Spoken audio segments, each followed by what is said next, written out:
Hi ஃப்ரெண்ட்ஸுங்க, நான் இன்றைக்கி என் வீட்டில் சமையல் என்னன்னு காட்டுறேன்.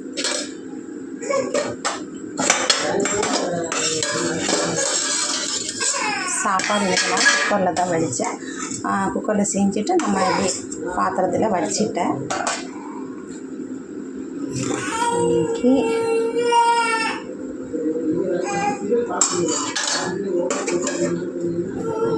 சாப்பாடு முட்டை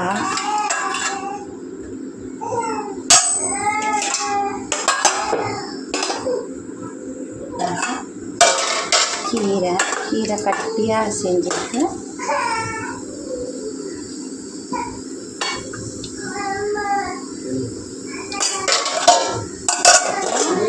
பலாப்பழம் இருக்குல்ல, பலாப்பழத்தில் கொட்டை இருக்குமே, அந்த கொட்டையை ஃபஸ்ட்டு உப்பு போட்டு அவிச்சிட்டு எடுத்து அதோட கொதியெல்லாம் எடுத்துட்டு அதை இஞ்சி பூண்டு மிளகு போட்டு ஃப்ரை பண்ணது.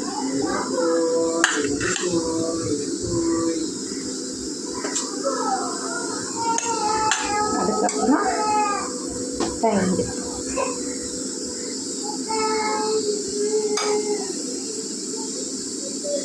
தயிர், அதுக்கப்புறம் நெல்லிக்காய். ஃப்ரெண்ட்ஸுங்க, இதுதான் இன்றைக்கி எங்கள் வீட்டு சாப்பாடு. லைக் பண்ணுங்கள், ஷேர் பண்ணுங்கள், சப்ஸ்கிரைப் பண்ணுங்கள் ஃப்ரெண்ட்ஸுங்க. எனக்கு சப்போர்ட் பண்ணுங்கள் ஃப்ரெண்ட்ஸுங்க. எனக்கு பாய் ஃப்ரெண்ட்ஸுங்க. அடுத்த வீடியோவில் பார்க்கலாம்.